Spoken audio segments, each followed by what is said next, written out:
Hello, bienvenue sur Femme forte en vue. Je m'appelle Fatim Zahra, je suis une working mom, mais avant tout, une femme. J'adore apprendre tout ce qui permet de développer ma vie sur tous les niveaux. Je suis là pour te communiquer tout ce que j'ai appris durant mes 5 ans d'études d'ingénierie et mes 6 ans d'expérience en tant que chef de projet. Et par-dessus tout, maman de 2 babies. Si tu cherches à développer ton mindset et ta vie, alors t'es au bon endroit. Je vais te partager un max d'inspiration et toutes les stratégies de développement de soi pour que tu puisses vivre la vie que tu souhaites. Que ce podcast soit ton petit date hebdomadaire avec ta future vie. Bisous.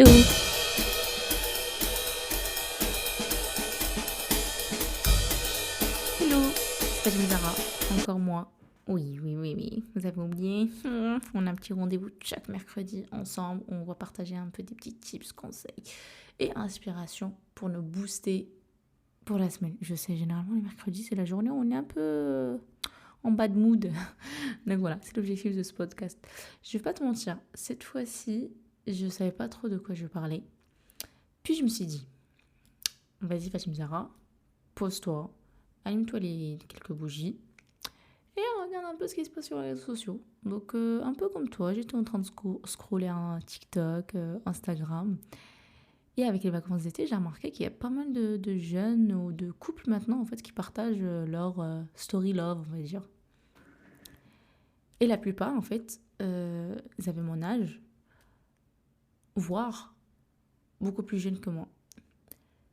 Et là, je me suis dit, bon, j'ai une petite sœur, enfin, qui a 18 ans là maintenant, et je me suis dit, en fait, je lui donne pas mal de conseils, je me suis dit, sûrement, il doit y avoir des filles qui écoutent éventuellement des podcasts et qui auraient besoin, en fait, des petits conseils couple. Je ne suis pas du tout une conseillère conjugale, donc je ne vais vraiment pas parler de mariage, je vais parler vraiment d'une relation de couple, donc une relation entre deux personnes. Donc aujourd'hui, je vais prendre ma casquette de, on va dire, slash maman, slash grande sœur, slash la petite voix sage en toi, ou la petite voix là qui t'alerte quand ça va pas trop. Donc voilà, prépare-toi et go pour les petits conseils de couple. Yes!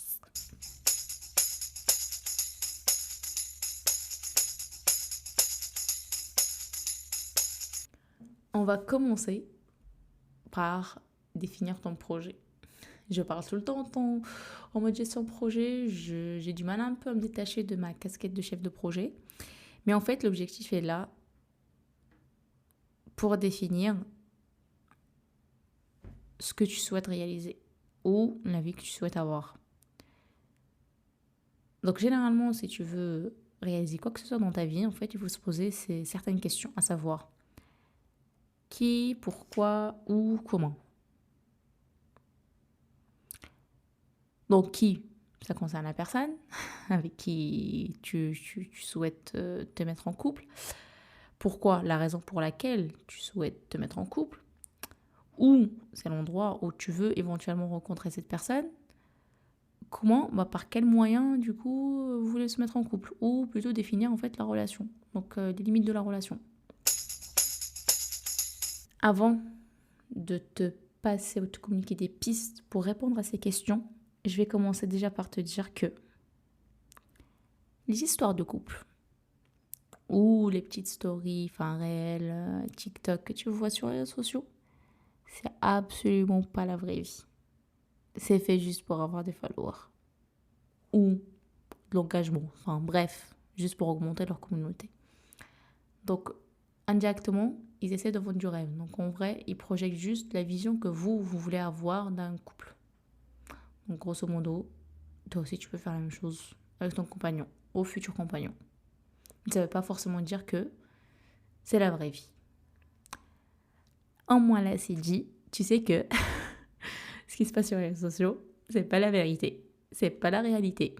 Et il faut pas s'attendre à avoir une vie de couple comme tu vois sur les réseaux sociaux. Maintenant que c'est dit, on va s'attaquer à répondre à la première question, à savoir, qu'est-ce qu'un couple? On va commencer par là déjà. Pour celles qui sont croyantes, surtout les musulmans d'entre nous, ils savent qu'on est créé par couple. Donc il y a un verset dans le Coran qui dit wa khalaqnakum azwaja. Grosso modo, ce qui veut dire que chaque femme, il y a déjà son compagnon quelque part sur Terre qui l'attend et qu'elle aussi l'attend. Mais que aucun des deux, en fait, ne sait que où il est l'autre, quoi. Enfin, je sais pas si j'ai réussi à le définir, mais voilà. Grosso modo, c'est juste pour te dire que celui qui est destiné pour toi, il est là, il t'attend toujours. En couple, n'est pas juste du love, du je t'aime, I miss you, petite séance de ciné, petite sortie sur Paris, se prendre en photo, voilà, enfin, le monde de bisounours, c'est pas juste ça. Être en couple, il y a des hauts, il y a des bas. Et quand ça va très bien, c'est perfect. Et quand ça va pas, bah là, le couple peut casser. Donc, si tu veux se mettre en couple, il faut se mettre en tête que est-ce que tu as le mindset et tu as la capacité de rebondir quand ça va pas. C'est pas une décision à prendre à la légère, sauf si, bien sûr, si c'est toi, en fait, tu cherches juste à profiter de ta life et passer du temps et pas forcément être là en couple. Moi, quand je parle de couple, c'est vraiment d'un point de vue engagement. Donc, où on a des attentes et que l'autre aussi a des attentes. Être en couple, c'est surtout être en capacité de partager toute sa vie et être capable aussi de mettre de côté son ego pour l'autre. Je dis bien, mettre son ego sur le côté pour l'autre. Parce que sinon, s'il n'y en a pas un qui fait certaines concessions, le couple aura du mal à perdurer ou à aboutir à une relation encore plus engageante. Donc voilà, maintenant j'espère que j'ai bien défini un peu le couple, on va dire vraiment un engagement couple entre deux personnes. Maintenant, je pourrais attaquer à la question de comment savoir si c'est la bonne personne. Parce que généralement, quand on se pose cette question, c'est que dans notre tête, déjà, on est prêt à être ou rentrer dans un engagement. Surprise et pas surprise en même temps. Pour répondre à cette question, moi, je t'aurais déjà posé la question du pourquoi cette personne déjà? Pourquoi pas une autre? Si tu arrives à définir pourquoi cette personne, bah, à mon avis, déjà 50%, tu sais que c'est la bonne personne. Deuxième question, pour répondre à la première question, où est-ce que tu as rencontré cette personne? Je connais enfin, j'ai des connaissances à moi qui me disaient à chaque fois, en fait, par exemple, enfin, en faisant référence à ma relation, on me dit, mais en fait, moi, j'ai pas de chance comme toi. À chaque fois, je tombe sur des personnes qui sont pas sérieux, qui veulent juste passer du temps. Et en fait, quand je pose la question, bah, ok, mais où est-ce que tu as rencontré cette personne? Et la plupart me disent, bon, ok, dans un bar, dans une discothèque. Gros disclaimer, c'est pas parce que tu rencontres une personne dans ces endroits-là que ça va forcément pas aboutir à quelque chose de plus engageant. Il y a pas mal d'exemples aussi enfin, sur les réseaux sociaux qui existent, donc où les gens quand même, ils ont pu avoir une relation qui a perduré. Mais ça reste quand même une minorité. Donc pour moi, si tu cherches une personne, on va dire pudique, commence à fréquenter des lieux pudiques pour trouver cette personne-là. Grosso modo, tu veux pas y aller, enfin, tu peux pas, je sais pas moi, tu veux quelqu'un de croyant, mais tu vas traîner dans les discothèques, mais tu t'espères trouver quelqu'un de croyant. J'espère que ce petit exemple en fait, pourra t'aider un peu à trouver la bonne personne.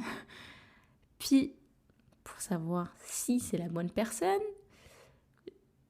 tu vas devoir te poser une autre question. C'est comment faire pour rencontrer la bonne personne?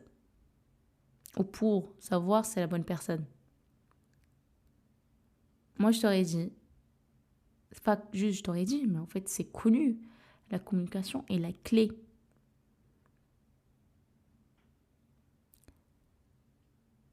Il faut communiquer sur ses attentes par rapport à la relation, ses attentes par rapport au futur. C'est là, enfin, ça revient au point où j'en ai parlé au tout début de cet épisode. Il faut communiquer. Donc si par exemple pour toi, en fait, un couple, voilà, je, je vais parler d'un sujet que il y a pas un couple qui n'en a pas parlé. Par exemple pour toi, bah, ton compagnon ne doit pas avoir de copine fille. Bah, il faut que tu lui dises. Faut pas que voilà, tu t'attends qu'il like une photo de sa copine, enfin de son amie, sa meilleure pote, et qu'après tu vas réagir en mode ah non mais attends, pourquoi tu likes mais en même temps tu lui dis pas clairement que bah, tu veux pas et en fait qu'il parle à ses copines filles quoi, enfin ses amies filles. Il faut être clair dans ses propos. Tu veux pas, tu lui dis que tu veux pas. C'est pas, moi, tu passes par mi-chemin pour lui faire comprendre que, en fait, c'est comme ça et c'est pas comme ça, mais moi, j'ai pas besoin. Il faut qu'il fasse des efforts pour comprendre. Non, pourquoi compliquer la tâche? Toi non plus, t'aurais pas aimé que la personne réagisse comme ça envers toi. Donc commence à faire pareil. Tu veux pas quelque chose? Tu lui dis clairement. À ce moment-là, si lui, il te dit, bah, écoute, écoute. S'il te dit, bah, en fait, non, ça va pas, moi, c'est ma meilleure pote, je vais quand même garder le contact avec elle, bah, à ce moment-là, si tu tiens toujours à la personne, bah, t'essaies de trouver un terrain d'entente. Faut pas être en mode bloc, faut être dans une relation, comme j'avais dit à un moment donné. Être en couple veut dire aussi faire des concessions ou s'adapter. Donc, il y a des choses, des fois, on n'est pas d'accord. Il y a des choses, on peut trouver un juste milieu. Il y a des choses aussi niettes de chez niettes. Mais l'essentiel, c'est de communiquer et de partir sur des bonnes bases. Donc de tout définir depuis le début. Et ne pas attendre à ce que chacun en fait rencontre des problèmes pour rebondir et on va se dire bah, enfin en fait attends, il nous faut 6 ans, 7 ans de relation, le temps de se connaître. Non, on n'a pas forcément besoin de tant de temps. Hein. Pas forcément. Tant que tu communiques sur tes attentes, ce que tu veux, ce que tu veux pas, et que l'autre aussi, et que vous arrivez en fait à trouver un terrain d'entente entre les deux exigences. Je parle quand les deux personnes s'aiment et que chacun est prêt à faire des efforts pour l'autre. Il n'y a pas besoin de beaucoup de temps. J'en connais des amis qui sont restés en fait dans une relation de couple de plus que 5 ans et finalement ça a cassé. 5 ans après, une autre relation. Et finalement, ils se sont mariés avec un gars qu'ils ont fréquenté qu'à peine, enfin fréquenté, quand je dis fréquenté, enfin connu on va dire, à peine 1 an. Donc, je veux rien savoir. Je sais qu'il y en a qui ne vont pas être d'accord avec moi. Vous avez complètement le droit. Mais j'en ai vu beaucoup de cas où la durée de la relation ne définit pas si la relation va perdurer ou pas. Ou va aboutir à un autre type d'engagement, de relation un peu plus engageante.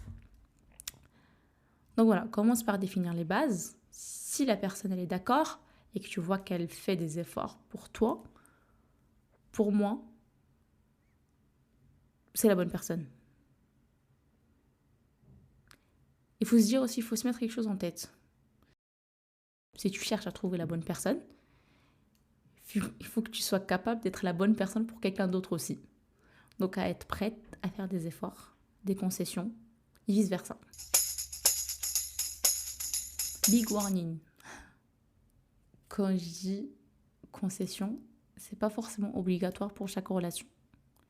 Ce que je veux dire par là, c'est surtout être capable de faire des efforts pour l'autre. Par contre, il faut bien être clair, il faut tout le temps que ça respecte tes valeurs et tes principes. Tu vas pas te changer pour une personne, tu peux évoluer, s'adapter, mais reste toi-même. Tu ne cherches pas à te vendre ni à plaire à l'autre. Il faut juste que tu connaisses ta valeur, ce que tu cherches, ce que tu veux surtout. Puis, le reste arrivera. Une chose importante, c'est surtout, sois patiente. Sois patiente et attends ton tour. Ça arrivera à celui qui sait attendre. Je termine avec cette note Et je te dis, reste toi-même, reste forte, tu trouveras la bonne personne. Et à très bientôt. Bisous.